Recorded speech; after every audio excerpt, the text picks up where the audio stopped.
Welcome to my new video. इस video में हम जानने वाले हैं कि इनकम फ्रॉम सैलरी होता क्या है। बहुत लोग मुझसे पूछते हैं कि यार ये क्या होता है, कैसे होता है। तो हम आपको इस वीडियो में इतने अच्छे अच्छे से समझाएंगे, इतने इजी एंड प्रोसेस स्टेप्स बताएंगे कि आपको तो आएंगे। अभी मैं आपको बताता हूँ इनकम फ्रॉम सैलरी होता क्या है। सबसे पहले हम इसके टाइप्स देख लेते हैं। इनकम फ्रॉम सैलरी होता क्या है। तो इनकम फ्रॉम सैलरी जो एक आधा एम्प्लॉय है, ठीक है, एक एम्प्लॉय समझ लो, आपके ब्रदर या सिस्टर कोई भी एक एम्प्लॉय है, उसको जो मिलने वाली सैलरी है उस पे जो टैक्स लगता है वो हमें इस इनकम फ्रॉम सैलरी एक्ट में कैलकुलेट करना पड़ता है। इसके लिए कुछ स्टेप्स होते हैं जो हम आगे आगे वीडियो में देखेंगे। इसके लिए आपको हमारे चैनल को सब्सक्राइब और कंटिन्यू देना देखना होगा बिना स्किप किए, तभी आपको अच्छे से समझेगा। ठीक है, मैं अपनी तो पूरी कोशिश करूंगा आपको समझाने की, बट आप भी थोड़ा मेरे को हेल्प करो। ओके, तो ठीक है, हम अभी हमारा लेक्चर पे आते हैं। सबसे पहले basic of income from salary होता है क्या। जो भी हमको सैलरी मिलती है उस पर टैक्स कैलकुलेट करना सिंपल सा हो गया। उसके बाद उसके कुछ बेसिक्स होते हैं, बेसिक स्टेप्स होते हैं जो हमको पता रहना होना बहुत इंपॉर्टेंट है हमारे क्वेश्चन को सॉल्व करने के लिए। इस वीडियो में हम आपको एक क्वेश्चन तो लेंगे, बट इस वीडियो में सबसे पहले आपको बेसिक भी जानना होगा कि इनकम फ्रॉम सैलरी एक्ट में बेसिक्स क्या है। वो आपको ऊपर दिख जाएंगे, जो जो है मैं डाल दूंगा। ठीक है, अभी चलो हम स्टार्ट करते हैं। सबसे पहले compute the income, come only compute the income which are paid by owner. Yes, income from salary होता क्या है। किसी पर्सन को मिलने वाली इनकम फ्रॉम सैलरी, उस पर हम टैक्स लगाते हैं। अगर वही, ठीक है, अगर वो एम्प्लॉय खुद ही अमाउंट पे करेगा, खुद ही सैलरी पे करेगा, तो उसको क्या, वो तो पहले बोलेगा ना। इसमें हमें सीधा उतना ही कैलकुलेट करना है जो एम्प्लॉयर मीन्स ओनर, एखादा ओनर रहता वो अपने एम्प्लॉय को जो जो देता, जो भी सैलरी अलाउंसेस डीए वगैरह जो भी हम देता, उसको सब कैलकुलेट करना। ठीक है, उसमें हम देखेंगे।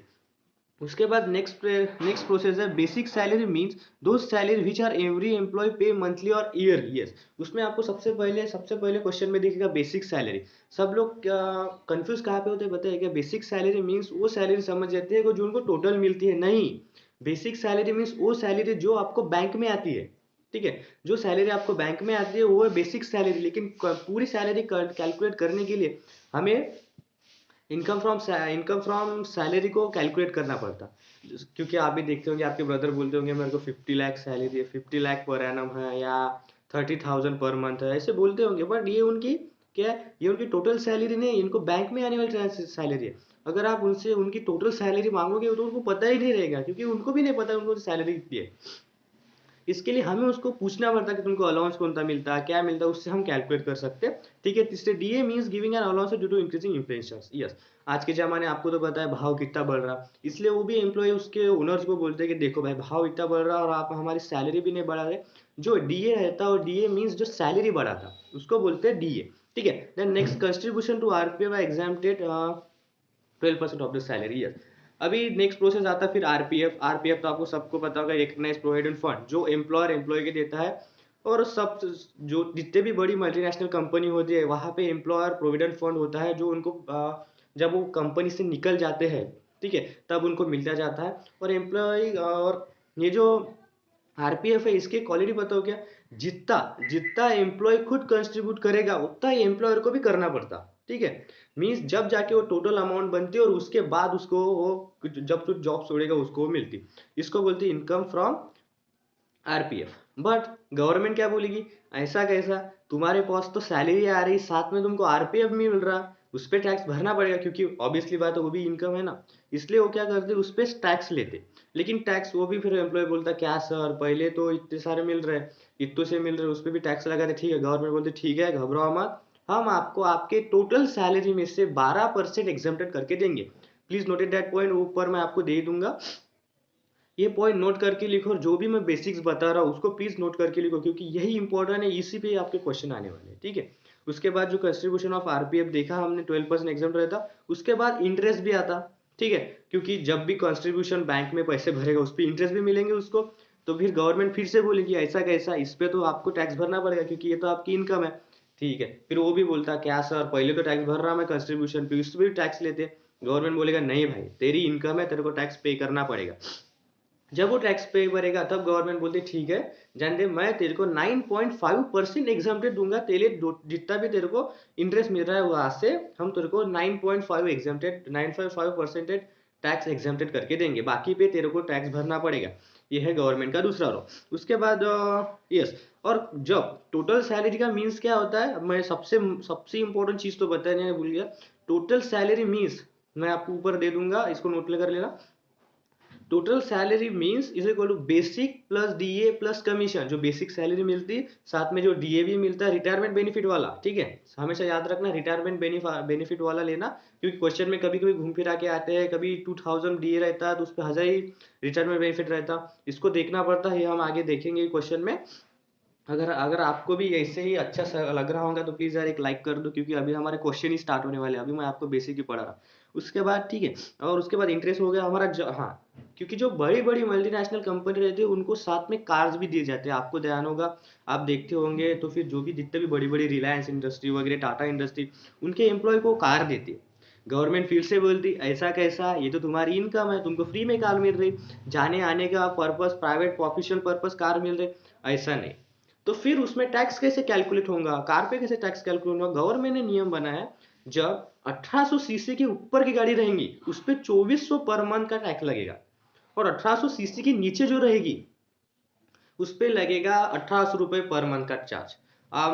सीधे सीधे समझ लो, 1800 सीसी के ऊपर 2400 पर मंथ, और 1800 सीसी के नीचे 1600 रुपये पर मंथ, ठीक है। और साथ में कभी कभी ड्राइवर भी देते हैं, आप देखते होंगे साथ में ड्राइवर भी देते हो, ड्राइवर के भी 900 रुपये कैलकुलेट किए जाते हैं अगर दिए होंगे तो, ठीक है, उसमें अपन देखेंगे ही। उसके बाद क्या रीजन बिलो 60, यस, अगर 60,000 1600 के नीचे होंगी तो ऑब्वियसली बात है 1800 रुपये पर मंथ होगा। ये होगा हमारा बेसिक, जो मैंने ऊपर दे लिया, इसको प्लीज ध्यान से पढ़ लेना। उसके बाद हम, ठीक है, देखिए अभी हमको बढ़ना है क्वेश्चन की ओर। अभी हम हमारा पहला क्वेश्चन सिंपल वाला लेंगे, जाकि जबकि आपको भी अच्छे से समझो और आपको बाकी की टफ वाले गणित भी अच्छे से आ जाए, ठीक है। उसके लिए सबसे पहले देखो ऊपर क्वेश्चन है, उस क्वेश्चन को 100 सबसे पहले तो बार अपने नोटबुक में लिख लो यार, क्योंकि एक वीडियो है, ठीक है, आप जब लिखोगे तो आपको भी समझेगा, ठीक है। उसके साथ हम हमारा क्वेश्चन स्टार्ट करते हैं। Mister Rohit working with the company Nagpur furnish the following details और compute the taxable income from salary, ठीक है। हमें सबसे पहले बताया गया कि मिस्टर रोहित है, उसकी salary, income from salary calculate करना है, बस सिंपल, कुछ नहीं दिया है। सबसे पहले उसमें बेसिक सैलरी है, मैंने बोला था बेसिक सैलरी बैंक में जाती 1,44,000, फिर डीए है, डीए मीन्स जो इन्फ्लेशन बढ़ता है उसके साथ में देने वाला डीए का अलाउंसेस, उसको बोलते हैं अपन डीए, 28,800। फिर उसमें क्या बोला, own contribution to RPF calculated basic on salary 20,160।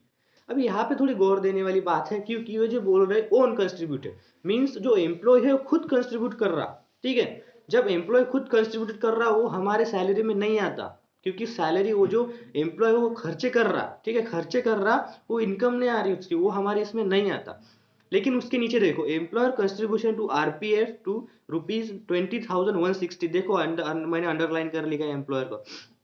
वो जो एम्प्लॉयर है ना, एम्प्लॉयर मीन्स बॉस, ओनर, वो कंट्रीब्यूट कर रहा मीन्स वो पैसे दे रहा, तो इनकम तो आ रही, आरपीएफ में डाल रही, क्योंकि आरपीएफ तो एम्प्लॉय को ही मिलने वाला मीन्स उस पर इनकम आ गई, उस पर टैक्स लगेगा, ठीक है। लेकिन फिर भी एम्प्लॉय बोलेगा ऐसे कैसा सर, इतना मेहनत करके मैं पैसा कमा रहा, इतना बड़ा टैक्स ले रहे आप इस पे।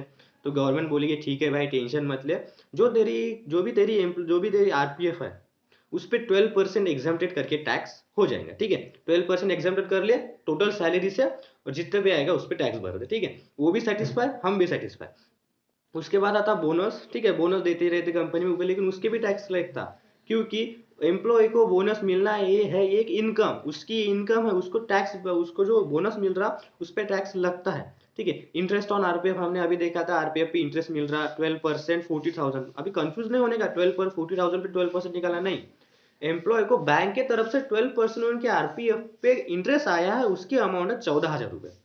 इस पे गवर्नमेंट बोली कि भाई इस पे टैक्स पे कर, फिर एम्प्लॉय बोलेगा सर ऐसे कैसे सर, पहले तो इंटरेस्ट कम आता उस पर भी आप टैक्स लेते, ठीक है। तो गवर्नमेंट बोलती ठीक है, तेरे को 9.5% एग्जाम्प्टेड रहेगा, ठीक है, उसके ऊपर तेरे को टैक्स पे करना पड़ेगा।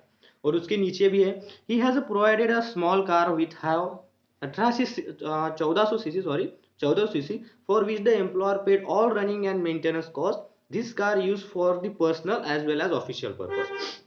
Yes. मैंने अभी पिछले के बारे में बताया था कि जो जो भी कार रहेगी 1800 के ऊपर रहेगी 2400 रुपये मंथ, 1800 के नीचे रहेगी 1800 रुपये मंथ। तो इसमें सीधा सीधा 1400 किस में आता है हमारे 1800 सीसी के नीचे, मीन्स कितना आएगा 1600 रुपये पर मंथ। ठीक है, 1600 रुपये पर मंथ हो गया, और उससे नीचे भी है। और वो जो मेंटेनेंस कॉस्ट है, सिर्फ ये देखना एम्प्लॉयर पे कर रहा है एम्प्लॉय। अगर एम्प्लॉयर मीन्स ओनर या बॉस पे कर रहा तो उस पे ही टैक्स लगेगा, एम्प्लॉय पे कर रहा तो उस पे टैक्स नहीं लगेगा। ठीक है, life insurance premium was paid by the employer. ठीक है, अगर आपका ध्यान जाएगा तो उस पे पेड बाय द एम्प्लॉयर है, paid by the employer means employer पे कर रहा है, मीन्स उस पे टैक्स लगेगा, ऑब्वियसली बात है। ठीक है, चलो फिर हमें इसको सॉल्व करने की ओर बढ़ते हैं। चलो लेट्स बिगिन। चलो देखो गाइस, ये हमारा आंसर है, सीधा सीधा आंसर है, सुपीरियर आंसर है, कुछ टेंशन ज़्यादा नहीं, सिंपलेस्ट फॉर्म में। बट ये आंसर कैसे आया, इसकी वीडियो में यही डालता था, लेकिन वीडियो ज़्यादा लंबी हो रही है, इसलिए मैंने इसके लिए दूसरा वीडियो बनाया है, जो दूसरे वीडियो में इसका आंसर कैसे है उस क्वेश्चन का वो दिखाया है। तो आप उसको जाके देखो, डिस्क्रिप्शन बॉक्स में लिंक है, उसको जाके देखो। फिर हमारा उसमें आपको एक से एक डिटेल्स है कि ये आंसर कैसे है। ये मैंने सिर्फ आपको डेमो इसलिए दिया है कि आपको पता चले कि आंसर निकला है अपना। तो इसका आंसर कैसे निकला, कैसे निकालने का कौन सी स्टेप्स रहती है, सबको आपको दूसरी वीडियो में मिल जाएगा, तो जाके वो दूसरा वीडियो देखो। मैं ठीक